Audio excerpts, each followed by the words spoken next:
am Ravindra Kumar Vera. Welcome to my physics class. We have completed the chapter magnetism. Today we are going to start a new chapter, that is magnetic effect of current. Magnetic effect of current. This is the new chapter. See here what happens. Magnetic effect of current. Magnetic effect of current में हम क्या लिखेंगे कि अगर कोई charge मेरा move कर रहा है, पहले बात मैंने क्या बोला था, वेरी फर्स्ट वीडियो में मैंने क्या बोला था, charge at rest, charge at rest कौन सा फील्ड क्रिएट होगा, electric field. Charge at rest produce a electric field. Charge is moving with constant velocity, charge moving with uniform velocity, अगर uniform velocity से चार्ज मूव करेगा तो ये वाला कैसे क्रिएट होगा, ना मैग्नेटिक फील्ड क्रिएट होगा, ना मैग्नेटिक फील्ड क्रिएट होगा. If charge is moving with constant velocity then a magnetic field is produced on its surrounding के पास magnetic field and both electric field भी create होगा. अगर मेरा चार्ज accelerated motion पे आ जाएगा, चार्ज मेरा accelerated motion पे आ जाएगा, तो यहाँ पे electromagnetic field EMF, electromagnetic field create होगा. ये मैंने इलेक्ट्रोस्टैटिक्स का क्लास 12 का पहला वीडियो में मैं बताया था. फिर से मैं बता रहा हूं कि चार्ज अगर कांस्टेंट वेलोसिटी से मूव करेगा तो यहाँ पे मैग्नेटिक फील्ड क्रिएट होगा. ये मैं बार बार बोल रहा हूं क्योंकि आज का डिस्कशन वाला क्लासेस जो है, आज का क्लास इसी के ऊपर बेस है. आया समझ में. कोई भी एक कंडक्टर में मान के चल कि कोई भी एक कंडक्टर ऐसा है और इसमें करंट आई जा रहा है, मतलब करंट आई जा रहा है, मतलब चार्ज भी पॉजिटिव चार्ज जा रहा है. मान लीजिए पॉजिटिव चार्ज, ये वाला पॉजिटिव है. पॉजिटिव चार्ज के बारे में हम सोचते हैं कि पॉजिटिव चार्ज का डायरेक्शन जो होगा, करंट का डायरेक्शन भी वही होगा. पॉजिटिव चार्ज अगर जा रहा है तो यहाँ पे मैग्नेटिक फील्ड क्रिएट होगा. यहाँ पे क्या क्रिएट होगा, मैग्नेटिक फील्ड क्रिएट होगा. आ रहा है समझ में. और इसका वेलोसिटी भी इसी डायरेक्शन पे है, इसी का वेलोसिटी भी इसी डायरेक्शन पे है. आया समझ में कि नहीं. चार्ज का मूवमेंट जिस डायरेक्शन पे होगा उसका वेलोसिटी भी उसी डायरेक्शन पे होगा. आया समझ में. तो ये बोल रहा है कि फोर्स जो लगेगा, अब इसके ऊपर जो फोर्स लगेगा, पहले मतलब मैग्नेटिक फील्ड प्रोड्यूस हो रहा है, इसका मतलब क्या है, कोई मैग्नेटिक फोर्स वहां पे एक्ट कर रहा है. अरे हाँ या ना. The magnetic field is produced due to the motion of positive charge. Magnetic field produced due to the motion of a positive charge is due to a force called magnetic force. क्या होता है ये वाला, एक magnetic force यहाँ पे create होगा. आ रहा है समझ में. अरे हाँ या ना. जो मैग्नेटिक फील्ड क्रिएट हो रहा है वो क्यों क्रिएट हो रहा है, एक मैग्नेटिक फोर्स की वजह से. उस फोर्स को हम बोलते हैं, सॉरी, एक मैग्नेटिक फील्ड जो क्रिएट हो रहा है एक फोर्स की वजह से क्रिएट हो रहा है, उसी फोर्स को हम बोलते हैं मैग्नेटिक फोर्स. मैग्नेटिक फील्ड क्यों क्रिएट हो रहा है, due to the motion of the charge particles in a conductor. Conductor में चार्ज पार्टिकल मूव करेगा तो मैग्नेटिक फील्ड क्रिएट होगा, क्योंकि वहां पे एक फोर्स लग रहा है. उस फोर्स का नाम है magnetic force. That magnetic force is directly proportional to charge particles, proportional to magnetic field, proportional to v sin theta. भाई ये v sin थीटा क्या है, ये v sin थीटा क्या है ना. v sin theta, this component v sin theta component is responsible for magnetic force. v sin theta component is responsible for magnetic field. आया समझ में कि नहीं. आ रहे हाँ या ना.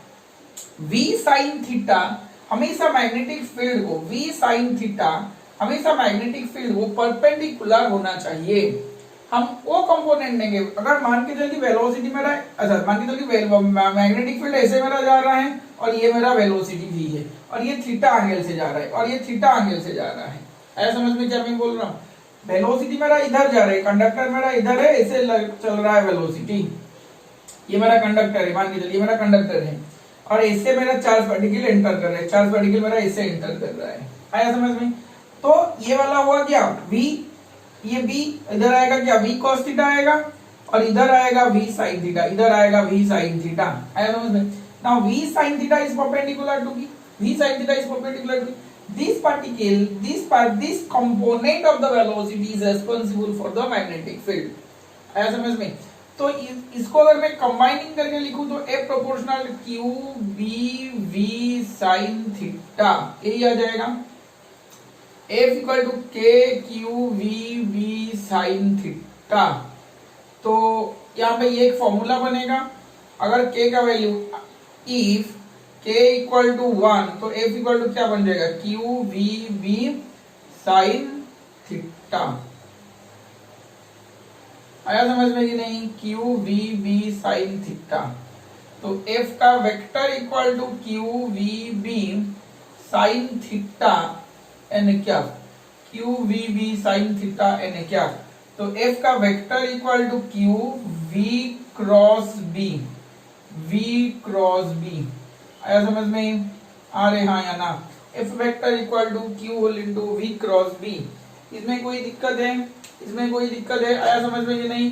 कि V sin theta component is responsible for the magnetic field, मतलब वेलोसिटी का वो कंपोनेंट जो परपेंडिकुलर होगा मैग्नेटिक फील्ड को, जो परपेंडिकुलर होगा मैग्नेटिक फील्ड को। अगर मेरा ये मैग्नेटिक फील्ड है, ये मैग्नेटिक फील्ड है और ये मेरा V है, तो यहाँ पे एंगल 90 डिग्री हो जाएगा। ये थीटा किसके किसके बीच में एंगल है? V और B के बीच में, V और B के बीच में।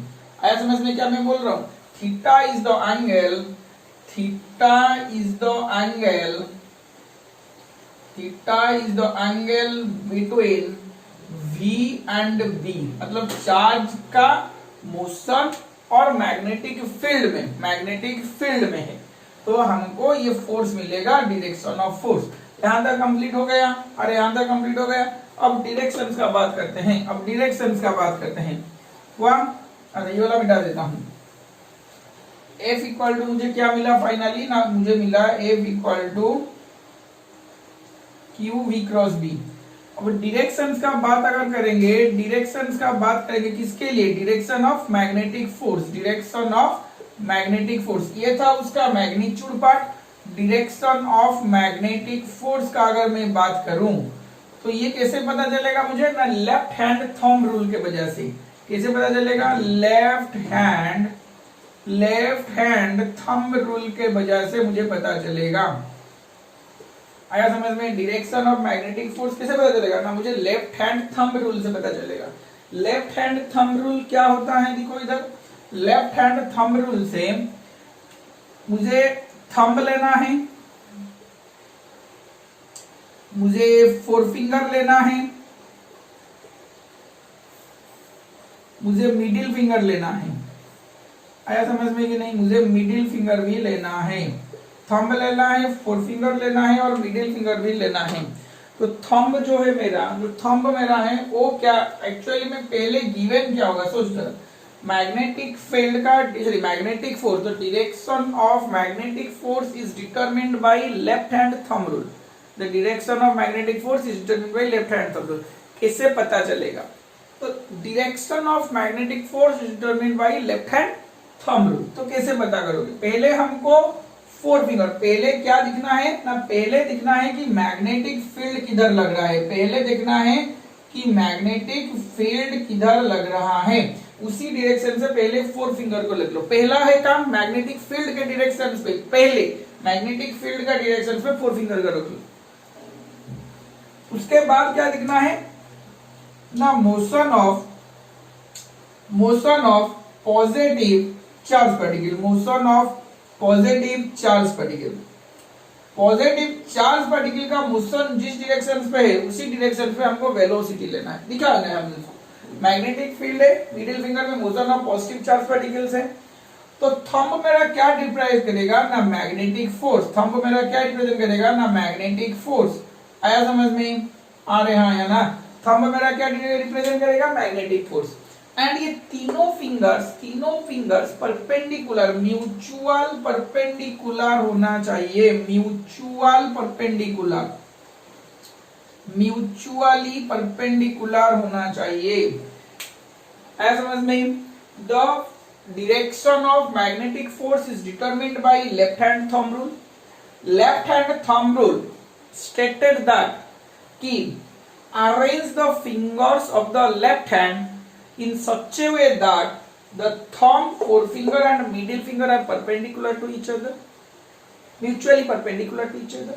If forefinger represents magnetic field and middle finger represents motion of the charged particle, then the thumb will give the direction of magnetic force.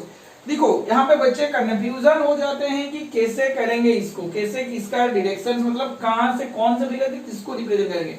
भाई मेरा सिंपल तरीका है याद रखने का, father mother child, father mother child. भाई class 10 में तुम पढ़े थे father mother child. Father mother child में क्या होता है भाई, ये थंब है, ये फोर फिंगर है और ये भाई मिडिल फिंगर है।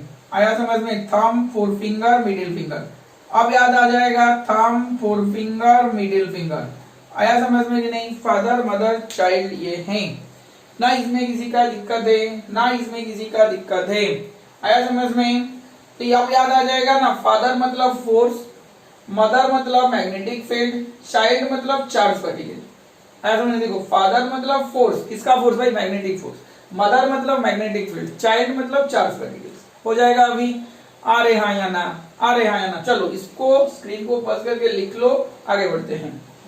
नेक्स्ट क्या आता है देखो, मेरा फॉर्मूला था F equal to Q V B sine theta. तो B इक्वल टू मैं लिख सकता हूं F by Q V sine theta.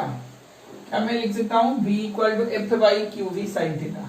भाई B का यूनिट SI में क्या है? टेस्ला। हम पढ़े हैं मैग्नेटिक फील्ड का यूनिट SI में क्या होता है? SI सिस्टम में टेस्ला। F का यूनिट मीटर, चार्ज का यूनिट कूलम, चार्ज का यूनिट कूलम, वेलोसिटी का यूनिट मीटर पर सेकेंड। तो भाई हम लिख सकते हैं newton into second by coulomb into metre. ये हुआ मेरा टेस्ला। आया समझ में कि नहीं? एसआई में। तो सीजीएस में क्या आएगा देखो, सीजीएस में आएगा क्या? टेस्ला के बाद गॉस आता है, टेस्ले के लिए गॉस आता है मैग्नेटिक फील्ड का। सीजीएस यूनिट में क्या आता है? गॉस। न्यूटन के लिए हम लिखेंगे डायन बट डाइन, इसके लिए सेकेंड। कूलम के लिए क्या लिखेंगे? अब कूलम। कूलम के लिए क्या लिखेंगे? अब coulomb into centimetre, into centimetre. क्या आ रहा है मेरे दिमाग बात समझ में? अब रिलेशन टेस्ला और गॉस के बीच का रिलेशन क्या होगा भाई? देख इधर, one tesla equal to 1 newton into 1 second divided by coulomb into metre. तो इसको अगर हम लिखते हैं 1 न्यूटन इक्वल टू, हमको पता है 10 to the power 5 dyne, second के लिए सेकेंड ही लिखेंगे, कूलम। अब इसको किससे कन्वर्ट करना है ना? आप कूलम पे। आप कूलम मेरा क्या है ना? 1 कूलम इक्वल टू 1/10 अब कूलम इंटू मीटर के बदले हम लिखेंगे 10 to the power 2 centimetre, 10 to the power 2 centimetre. तो वहां से एक कैंसल्ड आउट हो गया यहाँ पे, तो 1 आया 10 टू दी पावर 4। तो ऊपर में आएगा 1 tesla equal to 10 to the power 4 dyne into second, dyne into second divided by 1 अब coulomb into 1 centimetre. That is 1 Tesla equal to 10 to the power 4 dyne into second by आप coulomb into centimetre. क्या है भाई? Gauss है, 10 to the power 4 Gauss. वहाँ ये मैं पहले मैग्नेटिज्म का एक वीडियो में बताया था कि भाई 1 tesla equal to 10 to the power 4 का गॉस का हम प्रूफ बाद में करेंगे। तो ये था आज के क्लास के लिए, ये 1 tesla equal to 10 to the power 4 gauss. आया समझ में? चलो अब यहाँ से फॉर्मूला देखो, यहाँ पे बहुत सारे न्यूमेरिकल्स यहाँ से आते हैं, छोटे छोटे 1 मार्क्स का न्यूमेरिकल्स। F इक्वल टू जो क्यू भी साइन थीटा है, इसमें क्या होगा ना? F हमने क्या देखा? F vector equal to Q whole into V cross B. हमने ये देखा था F vector equal to Q whole into V cross B. तो F vector, V vector and B vector mutually perpendicular होना चाहिए। क्या होना चाहिए? म्यूचुअली परपेंडिकुलर, म्यूचुअली परपेंडिकुलर होना चाहिए। आया समझ में? आ रहे हाँ या ना? आ रहे हाँ या ना? F vector equal to Q whole into B cross B, ये क्या होना चाहिए? म्यूचुअली परपेंडिकुलर होना चाहिए। ना इसमें कोई दिक्कत है, ना इसमें कोई दिक्कत है। आया समझ में? चलो स्क्रीन को पॉज कर दो, हम इसका 2-3 न्यूमेरिकल्स करते हैं। देखो न्यूमेरिकल्स कैसे करते हैं इसका, क्या क्या न्यूमेरिकल्स आ सकता है। मान के चल एक दिया गया कि v वेक्टर, ऐसे डायरेक्ट क्वेश्चन दिया जाएगा, v vector equal to 3i cap and magnetic field equal to 4j cap plus 5k cap, find. और ये एक चार्ज मेरा चार्ज का वैल्यूज है 1.6 into 10 to the power minus 19 coulomb, find force. ऐसा समझ में कैसे आएगा? ये वाला क्वेश्चन आएगा, एक इलेक्ट्रॉन, मान के चलिए कि ऐसा क्वेश्चन दिया गया कि an electron is moving with a velocity of 3i cap in a magnetic field of 4j cap plus 5k cap, then find magnetic force, find magnetic force। तो मैग्नेटिक फोर्स का फॉर्मूला हमको क्या पता है भाई? Q into V cross B. Q का values क्या है? चार्ज, इलेक्ट्रॉन दिया है मतलब उसका चार्ज तो यही है ना, 1.6 into 10 to the minus 19 coulomb. तो यहाँ पे लिख लो 1.6 into 10 to the power minus 19 coulomb. और ये जो V क्रॉस B है, ये क्रॉस प्रोडक्ट करना पड़ेगा हमको। क्रॉस प्रोडक्ट कैसे करते हैं भाई? V और B का, V क्रॉस B, ये तुम्हारा V वैल्यू है, ये तुम्हारा V वैल्यू है। कैसे करेंगे? I cap, J cap, K cap. I के जगह 3 लिख लो, V का वैल्यू 3, यहाँ पे 0 0, यहाँ पे 4 के जगह 4, यहाँ पे 5, यहाँ पे 0। आया समझ में? अरे हाँ या ना? क्रॉस मल्टीप्लाई कर लो भाई, I कैप, ये पता है तुमको, ऐसे ऐसे मिटा क्या हो छुपाना है और इन दिनों को लेना है। 0 5 0 0, यहाँ पे 0 आ गया, प्लस नहीं माइनस आएगा, माइनस j क्या, क्रॉस प्रोडक्ट सबको पता है ना, 11th पे पढ़े थे स्केलर वेक्टर में। 3 इंटू 5 15, प्लस ये तो 0 हो जाएगा, प्लस के क्या, ये छुपा दिया, 3 इंटू 4 12। आया समझ में? तो 12 k cap minus 15 J cap, यही वाला आएगा, 12 k cap minus 15 J cap. तो एफ वेक्टर का वैल्यूज आएगा 1.6 into 10 to the power minus 19, 12 k cap minus 15 J cap. आया समझ में? This is the answer, this is the answer. अरे हाँ या ना? अरे हाँ या ना? ना इसमें कोई दिक्कत है, ना इसमें कोई दिक्कत है। चलो और एक क्वेश्चंस करते हैं, और एक क्वेश्चंस क्या जगह से दिया गया होगा। an electron, देख इधर मैं क्या बोला था कि डायरेक्शन ऑफ मैग्नेटिक फोर्स में जो हम लेते हैं motion of the positive charge particle. एक बात सोच, अगर पॉजिटिव चार्ज पार्टिकल का मोशन जिस डायरेक्शन पे होगा उसी डायरेक्शन पे मेरा करंट फ्लो होगा, ये बात याद रखोगे। क्वेश्चन में तुमको इलेक्ट्रॉन का मोशन के बारे में दिया जाएगा, तुमको वहां पे करंट का मोशन या पॉजिटिव चार्ज का मोशन को सोच के लेना है। देखिए इधर एक क्वेश्चन इधर भी है, N electron is moving with a velocity of an electron। अच्छा यहाँ पे इलेक्ट्रॉन नहीं दिया गया, यहाँ पे चार्ज दिया गया था। सोच रहा है यहाँ पे इलेक्ट्रॉन दिया जाएगा तो ये वाला चेंज हो जाएगा। वाह, यहाँ पे एक चार्ज पार्टिकल दिया गया था, यहाँ पे एक पॉजिटिव चार्ज पार्टिकल दिया गया था, पॉजिटिव चार्ज पार्टिकल जिसका मैग्नीट्यूड वही था, पॉजिटिव चार्ज पार्टिकल दिया गया था, यहाँ पे इलेक्ट्रॉन नहीं दिया गया था। No an electron is moving with a velocity and electron is moving with a velocity of 5 meter per second along x axis,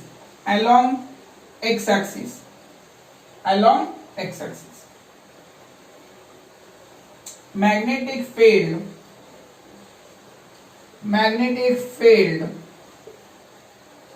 12 Tesla, magnetic field of 12 Tesla is acting along negative z axis। find f, magnetic force find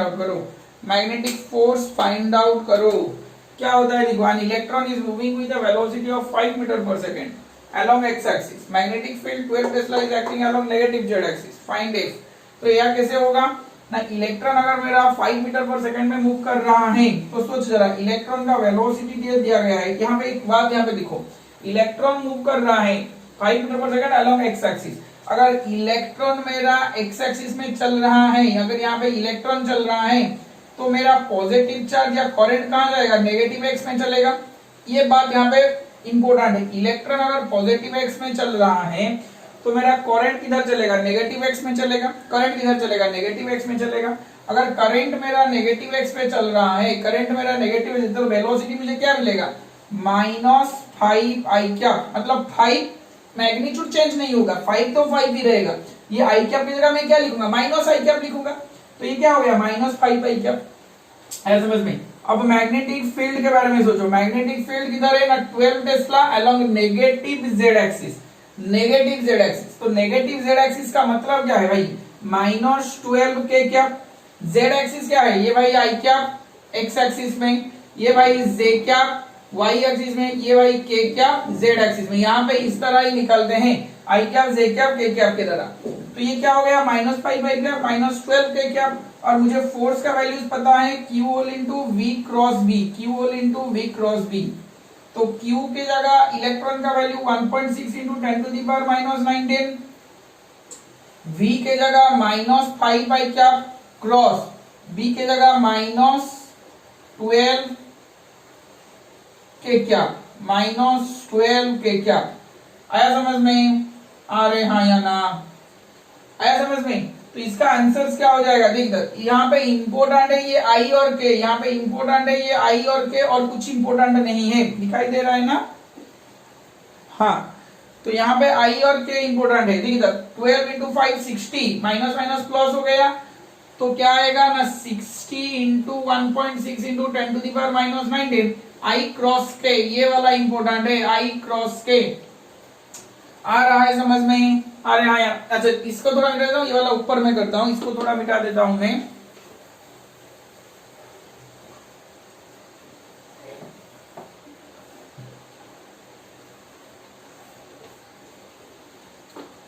तो यहां से क्या लिखेंगे हम ना, 60 into 1.6, ये क्या आ जाएगा 96, शायद 96 आ जाएगा। 96 इंटू 10⁻⁻⁹, 96 इंटू 10⁻⁻⁹, आई क्रॉस के, आई क्रॉस के, आई क्रॉस के मेरा क्या होगा, देखो ये वाला याद है ना जो स्केलर वेक्टर में किए थे, आई क्या जे क्या के क्या।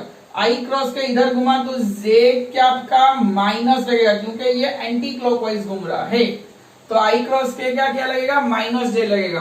तो ये आएगा ना -96 इंटू 10⁻⁻⁹ जे क्या।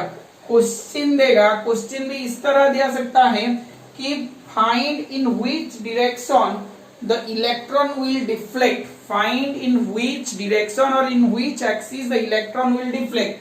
ये नेगेटिव से क्या आ रहा है, नेगेटिव से क्या मतलब क्या है ना, नेगेटिव वाई एक्सिस में डिफ्लेक्ट करेगा। डिफ्लेक्शन किसमें होगा, नेगेटिव वाई एक्सिस में। इस तरह का क्वेश्चन आएगा, 1 मार्क्स का क्वेश्चन एमसीक्यू में दिया जाएगा, नेगेटिव वाई एक्सिस में ये डिफ्लेक्ट होगा। आया समझ में, आ रहे हाँ या ना, ना इसमें कोई दिक्कत है, ना इसमें कोई दिक्कत है। ये मैंने इलेक्ट्रॉन लेके किया हूं, उसी क्वेश्चन पे, उसी क्वेश्चन पे एक करेंगे, यहाँ एक पॉजिटिव चार्ज दिया जाएगा। वह स्क्रीन को पॉज करके ये वाला कर लो, आगे बढ़ते हैं। क्या किया गया, a positive charge is moving with the velocity of 10 metre per second along y axis in a magnetic field of 5 tesla along negative x axis। देखो इधर पॉजिटिव चार्ज मूव कर रहा है 10 along y axis, along y axis मतलब v जो मेरा दिया गया है वो 10 दिया गया है, y axis मतलब 10 j क्या, v वेक्टर क्या दिया गया है 10 j क्या, in a magnetic field of 5 Tesla, magnetic field of 5 tesla along negative x axis। Negative x axis मतलब -i क्या, तो मैं इसको लिख सकता हूँ -5i क्या। ऐसा समझ में, इसका मीटर पर सेकेंड और इसका टेस्ला। अब ये क्या दिया गया, find the direction along which the positive charge particle will deflect. Positive charge particle deflect होगा, पॉजिटिव चार्ज पार्टिकल डिफ्लेक्ट होगा मतलब Q whole into V cross B, Q whole into V cross B।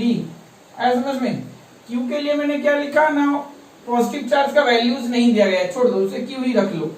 V cross B, V क्या दिया गया है 10, J क्या cross product v क्या जगह है -5i क्या, -5i क्या। आया समझ में? तो 10 से -5 क्या हो गया -50 क्यू जे क्रॉस आई, ये जे क्रॉस आई, तो यहाँ पे क्या होगा -50 क्यू जे क्रॉस आई। देखो इधर जे क्रॉस आई, ये आई है, ये जे है, ये के है, तो जे क्रॉस आई मतलब किधर इधर जा रहा है, तो जे क्रॉस आई मतलब क्या होगा माइनस के क्या होगा, जे क्रॉस आई मतलब क्या होगा माइनस के क्या होगा, तो यहाँ पे माइनस माइनस क्या हो जाएगा पॉजिटिव, ताले 50 क्यू के क्या, तो एफ वेक्टर का वैल्यू क्या आएगा 50 क्यू के क्या। सो जरा जे क्रॉस आई से तुमको माइनस मिल रहा है, तो फिर से और एक माइनस आ रहा है, तो चार्ज पार्टिकल से एक माइनस आ रहा है, तो ये माइनस को काउंट करेंगे, मतलब जो डायरेक्शन हमको मिल रहा था माइनस के क्या मतलब क्या है, माइनस के क्या मतलब क्या है नेगेटिव जेड डायरेक्शन, मगर इससे पहले भी और एक नेगेटिव आया है, तो नेगेटिव नेगेटिव क्या हो जाएगा पॉजिटिव जेड डायरेक्शन को ये मुझे डिफ्लेक्ट होता हुआ नजर आएगा, पॉजिटिव जेड डायरेक्शन को ये deflect, find the direction along with the charge particle will deflect along positive direction, positive Z direction. देखो इधर मैं और एक तरीके से भी कर लेता हूं, फ्लेमिंग्स लेफ्ट हैंड रूल से। फ्लेमिंग्स लेफ्ट हैंड रूल क्या है 10 मीटर पर सेकंड अलोंग वाई एक्सिस इधर है, सॉरी वाई एक्सिस इधर है, ये मेरा वेलोसिटी, ये मेरा क्या है velocity, magnetic field of 5 Tesla along negative x axis इधर है, ये मेरा मैग्नेटिक फील्ड है, ये मेरा मैग्नेटिक फील्ड है। आया समझ में कि नहीं? अब दे रहा है कि find the direction along with the positive charge will deflect, positive charge जब डिफ्लेक्ट करेगा पॉजिटिव किस तरह से, मान के चलो Fleming's right hand rule left hand rule apply करो। लेफ्ट हैंड रूल क्या है भाई, पहले हमको मैग्नेटिक फील्ड लेना है, फील्ड को 4 फिंगर पे लेना है, 4 फिंगर। आया समझ में कि नहीं? ये मैग्नेटिक फील्ड 4 फिंगर, उसके बाद मिडिल फिंगर क्या है, ये वाला है, ये वाला मिडिल फिंगर है। आया समझ में? मिडिल फिंगर वी, और ये वाला थंब मेरा क्या है डायरेक्शन ऑफ मैग्नेटिक फोर्स, तो ये इधर इस तरह का आएगा मैग्नेटिक फील्ड जो चार्ज पार्टिकल का मोशन वेलोसिटी, ये आएगा थंब, ये है मदर, ये है चाइल्ड, ये भाई फादर आया, मैग्नेटिक फोर्स इधर बाहर के तरफ मतलब क्या है, बाहर के तरफ मतलब है पॉजिटिव जेड एक्सिस, बाहर के तरफ आएगा पॉजिटिव जेड एक्सिस, अंदर की तरफ जाएगा तो नेगेटिव जेड एक्सिस। आया समझ में? आ रहे हाँ या ना? चलो स्क्रीन को पॉज करके कर लो, नेक्स्ट को चलते हैं। और एक चीज लिखो यहाँ पे कि हमारा फॉर्मूला क्या था, हमारा फॉर्मूला था F equal to Q V B sine theta, और ये हुआ तो यहाँ पे अगर थीटा मेरा 0 डिग्री हुआ तो F मुझे क्या मिलेगा क्यू वी बी साइन 0 का वैल्यूज क्या है 0, तो F इक्वल टू मुझे क्या मिलेगा 0 मिलेगा, F इक्वल टू मुझे क्या मिलेगा 0 मिलेगा। F इक्वल टू 0 मतलब फोर्स मेरा 0 हो जाएगा। सोच जरा फोर्स कब 0 हो सकता है, एक क्वेश्चन आएगा right the condition for which magnetic force is 0, magnetic force क्या मैं लिखूं यहां अंदर, मैग्नेटिक फोर्स टू बी 0, मेरा पहला कंडीशन आएगा मैग्नेटिक फोर्स 0 होने के लिए मेरा पहला कंडीशन आएगा कि थीटा का वैल्यू 0 हो, पहला चीज देखो थीटा का वैल्यू 0, और थीटा का वैल्यू मैं क्या लिख सकता हूं, थीटा का वैल्यू 0 या फिर थीटा का वैल्यू 180 तुम ले जाओ, ये थीटा का वैल्यू 0 लेते हैं, दूसरा थीटा का वैल्यू 180, तो 180 लोगे तो F equal to Q V B sine 180, तो साइन 180 भी 0 है, तो F इक्वल टू मेरा 0 आएगा, F इक्वल टू मेरा क्या आएगा 0 आएगा। तो थीटा का वैल्यू 0 हो या फिर थीटा का वैल्यू 180 हो, थीटा का वैल्यू 0 और 180 डिग्री, इसका मतलब क्या है कि चार्ज पार्टिकल मैग्नेटिक फील्ड के साथ या मैग्नेटिक फील्ड का ऑपोजिट पे मूव कर रहा है।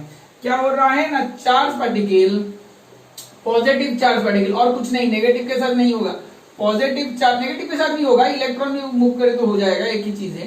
Positive charge particle will move either along magnetic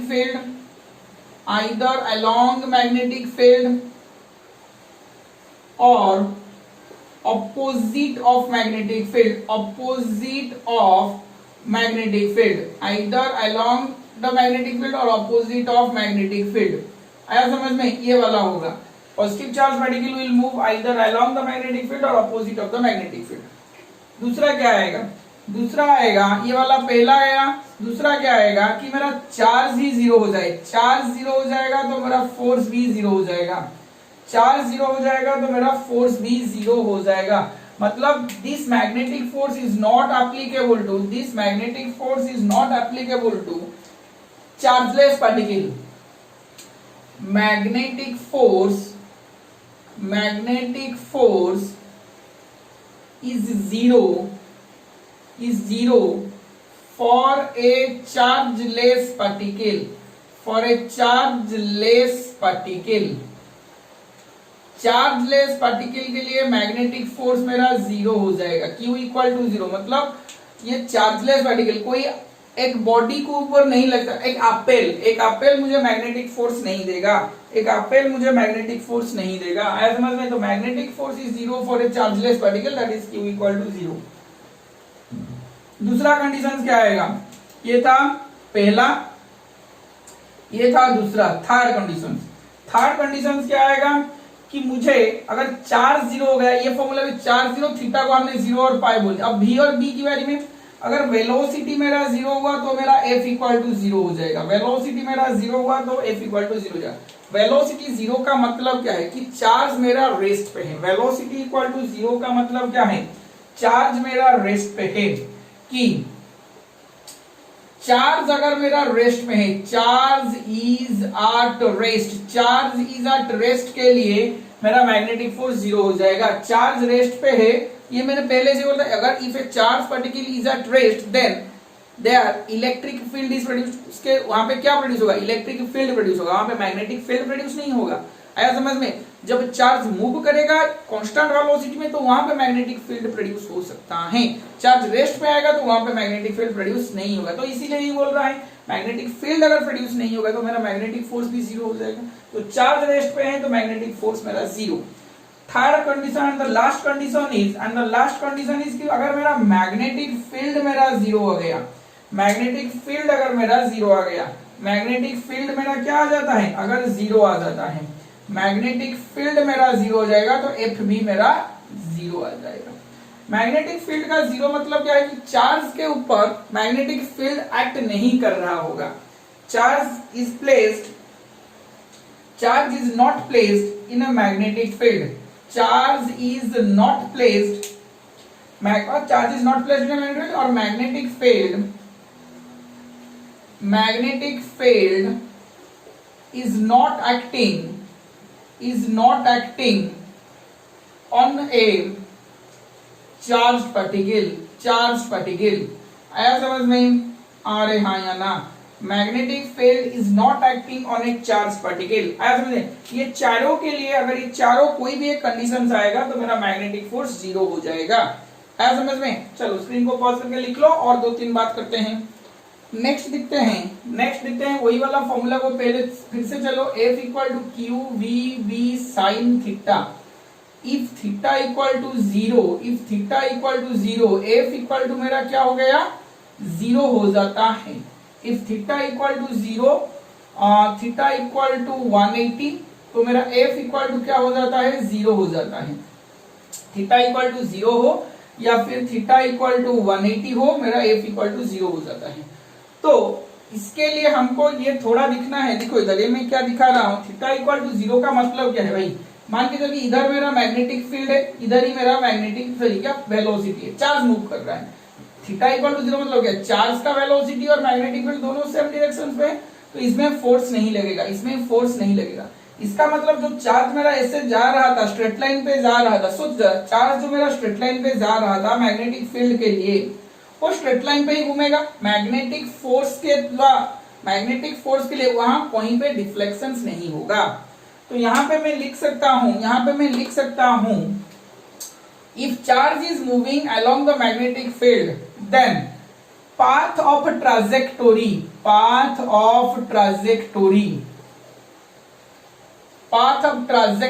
क्या हो जाएगा मेरा, स्ट्रेट लाइन हो जाएगा। पाथ ऑफ ट्राजेक्टोरी क्या हो जाएगा मेरा, स्ट्रेट लाइन हो जाएगा। आया समझ में ना? इसमें किसी का दिक्कत है? आया समझ में ना? इसका दिक्कत है। अगर चार्ज मेरा मैग्नेटिक फील्ड के साथ मूव कर रहा है, charge is moving along the magnetic field और in the opposite direction of magnetic field, और in the opposite direction of magnetic field. आया समझ में? तो there is no force, there is no magnetic force acting, so there is no deflection of the charge particle due to magnetic field or due to magnetic force, so charge will remain on the, charge will move, remain on the straight line। Charge क्या होगा, straight line पे ही move करेगा। आया समझ में? अरे हाँ यार। तो अगर एक चीज मैं बता रहा हूं कि नेक्स्ट क्लास में उसके लिए हम पढ़ेंगे कि F इक्वल टू, अगर थीटा मेरा 90 डिग्री आ गया, थीटा मेरा 90 डिग्री आ गया, तो F इक्वल टू क्या हो जाएगा, QVB साइन 90। तो F इक्वल टू क्या हो जाएगा, QVB मैक्सिमम मैग्नेटिक फोर्स आएगा। क्या आएगा, मैक्सिमम मैग्नेटिक फोर्स आएगा। और यहाँ पे हमने नेक्स्ट क्लास दिखेंगे, इसका नेक्स्ट क्लास में दिखेंगे कि motion of charge particle, motion of charge particle in a magnetic field में इसका जो पाथ होता है ये सर्कुलर आएगा, ये सर्कल है। ये वाला नेक्स्ट पे दिखेंगे सर्कल कैसे आता है, नेक्स्ट पे दिखेंगे सर्कल कैसे आता है नेक्स्ट क्लास में। सिर्फ इतना याद रख लो कि अगर थीटा 90 डिग्री हुआ तो मेरा जो फोर्स आएगा वो मैक्सिमम आएगा, दैट इज QVB, और ये सर्कुलर आएगा, और ये क्या आएगा, सर्कुलर आएगा।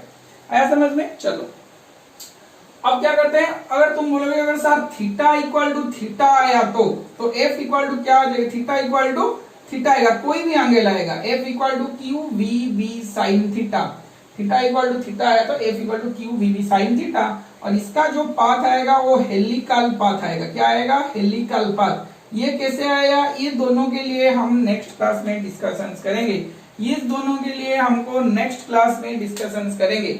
आया समझ में? आ रहे हाँ या ना? ना इसमें कोई दिक्कत है, ना इसमें कोई दिक्कत है। चलो स्क्रीन को पॉज करके कर लो, आगे बढ़ते हैं।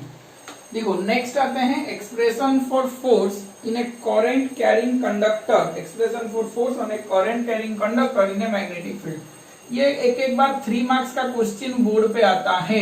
Expression for force, expression for force on a current carrying conductor, expression for force on a current, sorry गलत लिख लिया,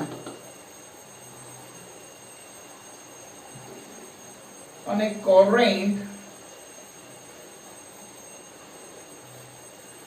carrying conductor, current carrying conductor in a magnetic field, in a magnetic field, expression for force on a current carrying conductor in a magnetic field। देखो इधर कैसे होता है, पहले हम कौन से रिलेशन से चलेंगे ना, हमको जो रिलेशंस हमको पता है। मान के चल, एक डायग्राम में पहले बनाता हूं। मान के चल कि यहां से मेरा इलेक्ट्रॉन जा रहा था, यहां से नेगेटिव एक्स एक्सिस में मेरा इलेक्ट्रॉन जा रहा था, तो जाहिर सी बात है इलेक्ट्रॉन अगर इस तरफ जा रहा था तो इसका ड्रिफ्ट वेलोसिटी भी इस तरफ आएगा। कांस्टेंट वेलोसिटी मतलब क्या, ड्रिफ्ट वेलोसिटी भी इस तरफ आएगा। तो करंट मेरा किधर आएगा, करंट मेरा इसी डायरेक्शन पे आएगा, करंट मेरा इसी डायरेक्शन पे आएगा। और ये मेरा क्या है, ये मेरा मैग्नेटिक फील्ड है। ये मेरा मान के चल कि कोई कंडक्टर है, कंडक्टर में इलेक्ट्रॉन ऐसे जा रहा था तो ड्रिफ्ट वेलोसिटी इधर जा रहा था, तो ये मेरा क्या जा रहा था, करंट चल रहा था, और ये मेरा मैग्नेटिक फील्ड है। तो जाहिर सी बात है मैग्नेटिक फील्ड और चार्ज पार्टिकल का मोशन मतलब करंट का मोशन अगर परपेंडिकुलर है तो मेरा मैग्नेटिक फोर्स क्या हो जाएगा, जेड एक्सिस में आएगा। ये मेरा वाई एक्सिस है, ये मेरा एक्स एक्सिस है, ये मेरा जेड एक्सिस है। तो मैग्नेटिक फोर्स क्या आएगा, मैग्नेटिक फोर्स मेरा जेड एक्सिस में आएगा, मैग्नेटिक फोर्स मेरा क्या आएगा, जेड एक्सिस में आएगा। आ रहे हाँ या ना इसमें कोई दिक्कत है। और इसका जो लेंथ है, कंडक्टर का लेंथ मेरा एल मान लो, कंडक्टर का लेंथ मेरा क्या है, मान लो एल है। यहाँ तक सबको समझ में आया ना, इसमें किसी का दिक्कत है? पहले मैं और एक बार मैं बोल रहा हूँ कि an electron is moving in along negative x axis with drift velocity vt, drift velocity को मैंने vt किया, in a conductor of length l, एक लेंथ ऑफ l कंडक्टर में इस तरह इलेक्ट्रॉन मेरा मूव करता था। तो जाहिर सी बात है इलेक्ट्रॉन अगर नेगेटिव एक्स एक्सिस में आ रहा है तो करंट मेरा क्या देगा, पॉजिटिव एक्स एक्सिस में। मैग्नेटिक फील्ड मेरा कहां चलेगा, वाई एक्सिस में। ये मेरा दोनों गिवन है। तो अगर ये दोनों एक्स एक्सिस और ये वाई एक्सिस में है, करंट और एक्स एक्सिस और मैग्नेटिक फील्ड मेरा वाई एक्सिस में है, तो मेरा जो मैग्नेटिक फोर्स है वो क्या होगा, mutually perpendicular to X axis and Y axis, ताकि जेड एक्सिस में आएगा, पॉजिटिव जेड एक्सिस में आएगा। ठीक है, अब आगे चलो। अब आगे चलते हैं। तो मेरा क्या है, मेरा मुझको गिवन है कि F equal to Q whole into V cross B, F equal to Q whole into V cross B.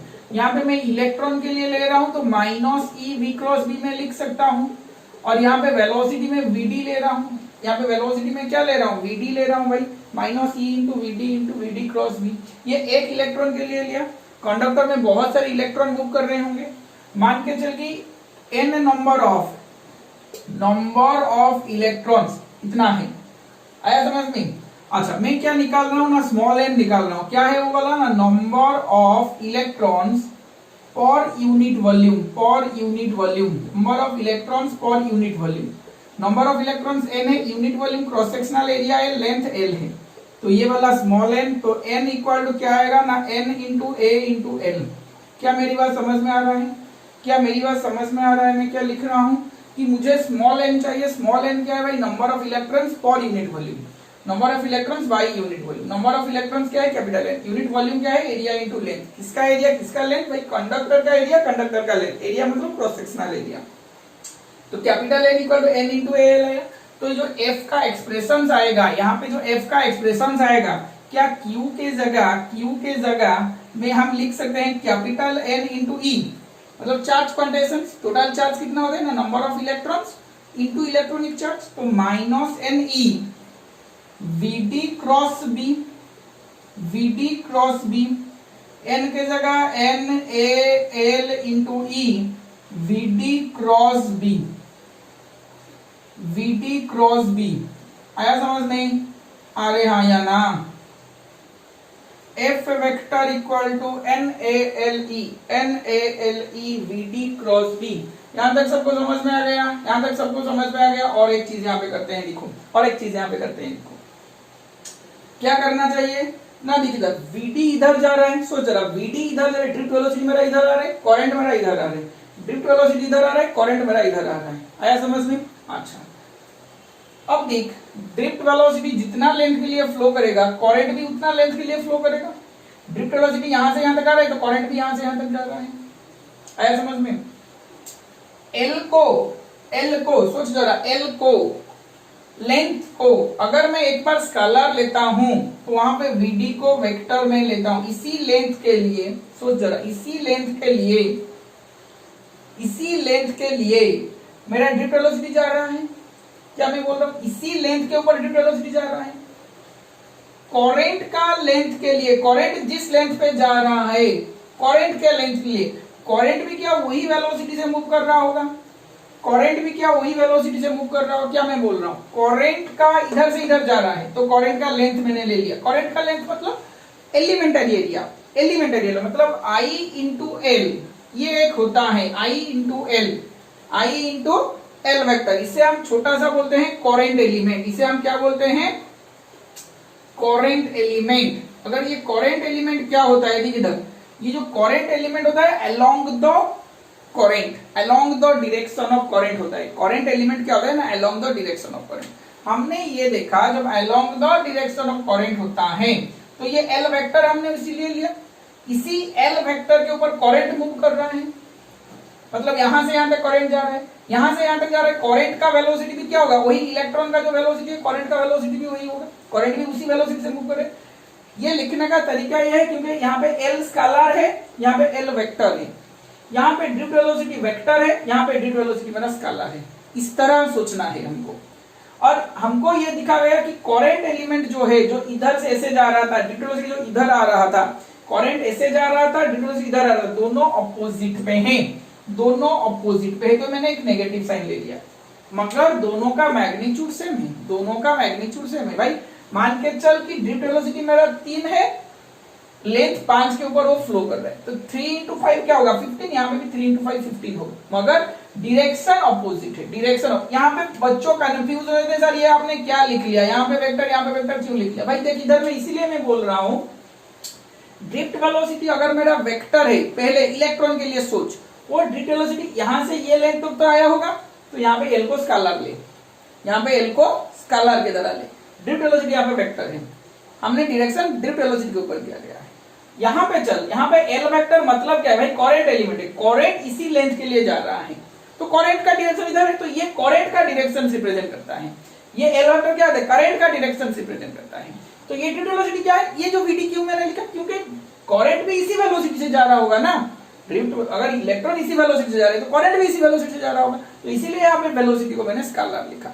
तो अगर ये आके यहाँ पे पुट करूं इस एक्सप्रेशन के बाद, क्या मैं लिख सकता हूं एफ वेक्टर इक्वल, यहां से ऐसे मैं लिख सकता हूं F vector equal to minus N E into A L into VD का vector cross B, L into VD का vector cross B, L into VD का वेक्टर के लिए मैं लिख सकता हूं minus N E A L into VD का minus VD into L vector cross B, minus minus, अच्छा यहाँ पे एक माइनस है, यहाँ पे एक माइनस है, तो नेगेटिव नेगेटिव क्या हो जाएगा, प्लस हो जाएगा। तो एफ वेक्टर मेरा क्या हो जाएगा, F vector equal to N E A, आया समझ में, वीडी भी बाहर आ जाएगा, N E A VD L cross B, आया समझे। एन ई ए वीडी क्या है, हमने पढ़ा था इलेक्ट्रिक करंट का चैप्टर में ड्रिफ्ट वेलोसिटी के बारे में, I into L cross B vector, I into L cross B vector, आया समझ में, अरे हाँ या ना, I into L cross B vector. क्या यहाँ पे समझ में आया तुम लोगों को, क्या यहाँ पे तुम लोगों को समझ में आया, F vector equal to I whole into L cross B, आया समझ में, अरे हाँ या ना इसमें कोई दिक्कत है।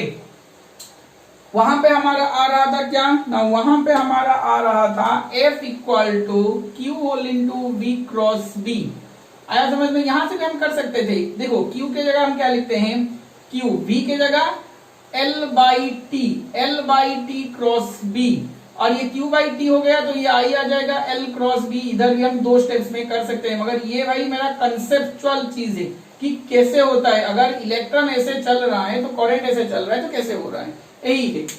तो तुम करंट के पॉजिटिव चार्ज के डायरेक्शन के हिसाब से फोर्स का डायरेक्शन निकालो, ये करंट के डायरेक्शन के हिसाब से निकालोगे, आया समझ में ना, इसमें कोई दिक्कत है ना, इसमें कोई दिक्कत है। F equal to I into L cross B, आया समझ में ना, इसमें कोई दिक्कत है।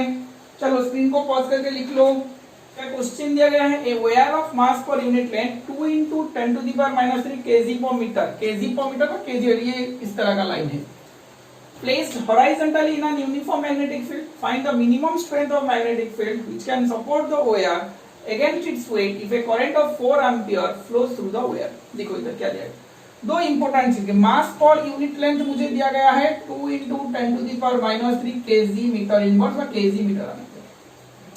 प्लेस्ड हॉरिजॉन्टली मतलब मैग्नेटिक कंडक्टर को, मतलब जो करंट कैरिंग कंडक्टर को मैंने ऐसे हॉरिजॉन्टली प्लेस किया है, और ये बोल रहा है कि find the minimum strength of magnetic field, मुझे मैग्नेटिक फील्ड पूछा गया है which can support the wire against its weight. देखो यहाँ पे दो वर्ड है, वायर सपोर्ट करना है वेट को सपोर्ट करना मतलब क्या है, वेट इधर आएगा, वेट इधर आ रहा है मतलब उसके अपोजिट डायरेक्शंस पे कोई फोर्स लग रहा होगा, कौन सा फोर्स भाई, वही मैग्नेटिक फोर्स लग रहा होगा, सपोर्ट कर रहा है, क्योंकि जो मैग्नेटिक फोर्स मेरा प्रोड्यूस हो रहा है वो क्या कर रहा है, इसका वेट को सपोर्ट कर रहा है। क्यों ना भाई, पे current of 4 ampere flows through the, current कितना जा रहा है, करंट मेरा 4 एम्पीयर जा रहा है।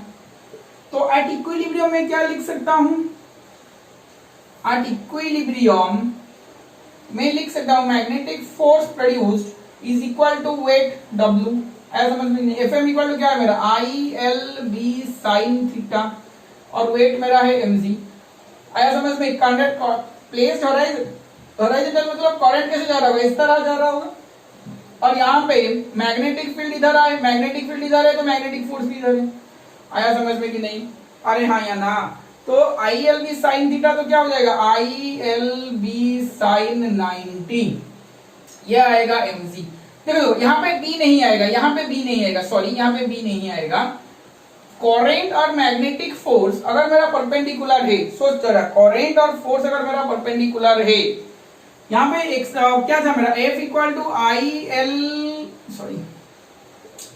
IL क्रॉस B मेरा फॉर्मूला था, अरे हाँ या ना, कहां से आया था formula, F equal to Q V cross B से।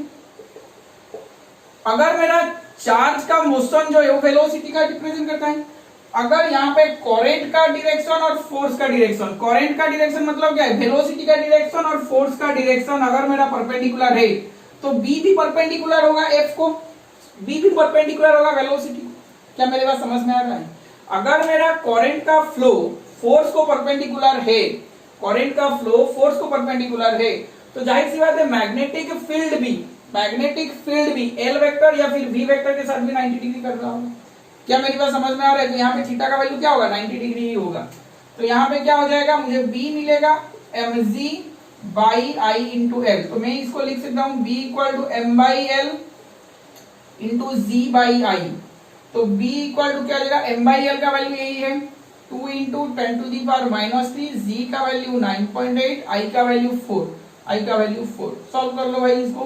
क्या आ जाएगा देखो इधर 2 से ये आ गया 4.9 into 10 to the power -3 Tesla.